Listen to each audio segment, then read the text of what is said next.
What is up, players? It's Warboss Tay up in this mug. Welcome back to my tour of the Empire. It's been a while. It's been a few years, but we're going to be revisiting this Altdorf color scheme here. I'm going to be starting with corn red. I'm going to be painting my uniforms in quarters. Now you're free to paint your uniform with the upper half in one color and the bottom half in the other color, or maybe the entire left side, arm and leg in one color, and then the right arm and leg in the opposite color. But I think the quartering color scheme is the most interesting, especially from across the tabletop.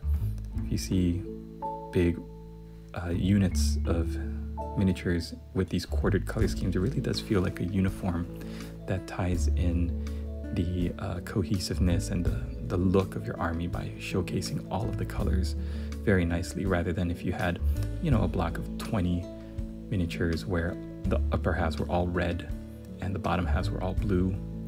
You would really only be seeing the reds of the second, third, and fourth ranks. So this is a lot more interesting to me to look at visually. The colors for these videos I'm going to be showing you are just going to be for the uniform. I might do a separate video showing off how I paint all of my pouches and straps and belts and the hats and the skin tones or the weapons.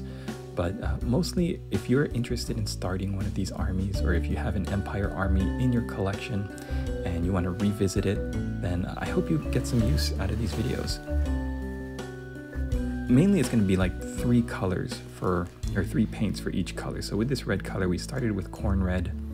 And while that corn red is drying, what I'm actually going to do is layer up with Mephiston red right there. And I'm using my OG macking voice, as Blue Cloud Andrew would say, because the baby's sleeping upstairs and it's too cold to go in the garage to record a voiceover. So I'm here downstairs in the office, and I hope you enjoy watching this video. It's very good if you have puffy sleeve Empire troopers, like most of the great swords have them, some of the state troopers have them. But I feel it's really helpful to practice your technique with the puffy sleeves or the puffy trousers, because you could see that I am relegating my highlights towards where the folds are.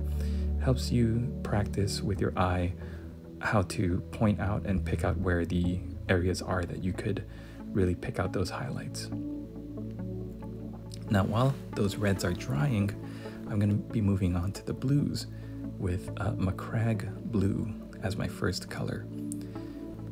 And I'm going on a little bit of a variation of my classic blue color scheme. So instead of using Altdorf Guard Blue or some of the High Elf themed blue colors, which is what I normally would do, I want to show you a technique that I think is a little bit more eye-catching, especially from across the field. But it does start how it normally would with Macragge Blue. It's a very drab and like plain blue color. It doesn't have too much pop to it.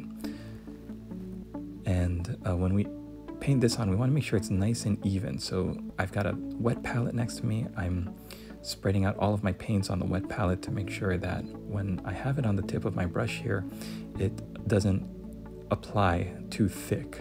We want the consistency to be like a heavy cream consistency. And if you need to wipe away some excess, it's a lot easier to do when your paint has been thinned down already on a wet palette.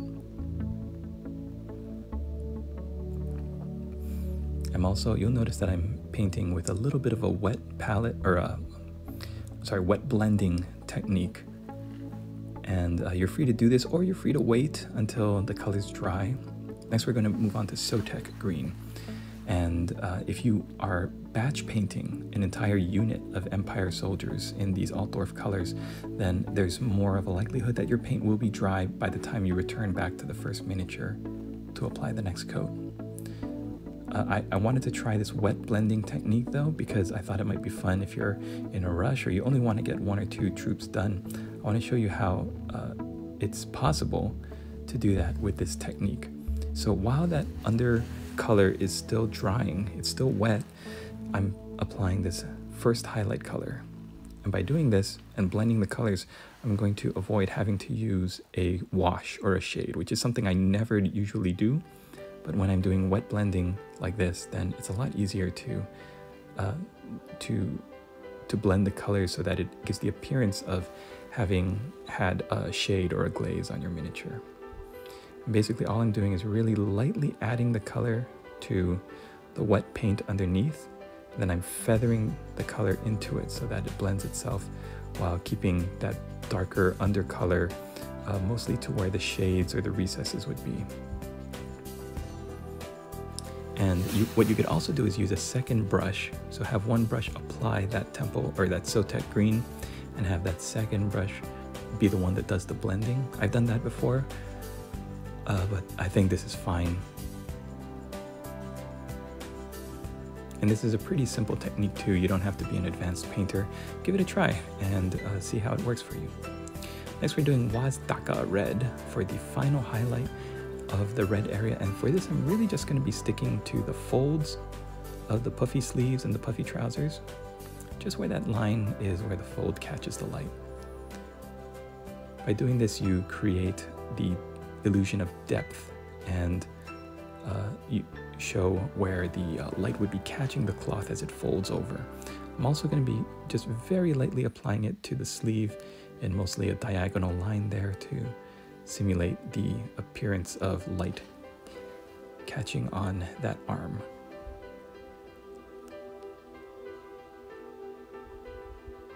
Same thing here with the trouser. I'm going to be sticking to the edges of the flaps also to kind of show where the light is going. And then I'm going to be really applying a nice little bit of paint to the fold there. I love the Empire. The Empire as a whole, as an army in Warhammer Fantasy, has always intrigued me because they're just regular people. They're not blessed with great superhuman strength or toughness like all of the other armies and races. They're not magical except for the priests and the wizards. They're just regular everyday people that are marching to war. Temple Guard Blue. This is our final color. Like I said, each of these uniform videos that I'm going to be doing focuses on 3 colors for each of the, or 3 paints for each of the colors that city-state is represented by. So this is our final highlight, and as you can see, it's very interesting to look at because it's got a little bit of green in the blue for Sotek green, and then you're highlighting it up with this very bright and vibrant blue at the end, and it's almost like an icy blue. So whereas your Altdorf color scheme before could look dark or drab because that blue is not going to be very interesting to look at, here we're giving it that pop of that icy blue color as a final highlight. And as the premier most, I guess the capital of the Empire, Altdorf is the capital of the Empire in the Warhammer Fantasy setting.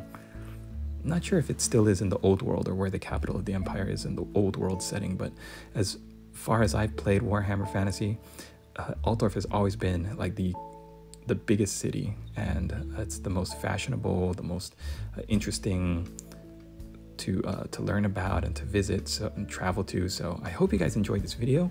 Please leave me a comment down below, hit that like button to help nudge me up the algorithm, and I hope you're having a great day. Whatever you decide to paint, I hope you come back and check out my other Empire videos or just any of the other videos I have on my channel.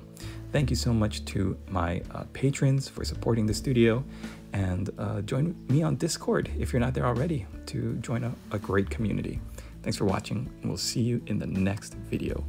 Latest players! Shh, baby sleeping.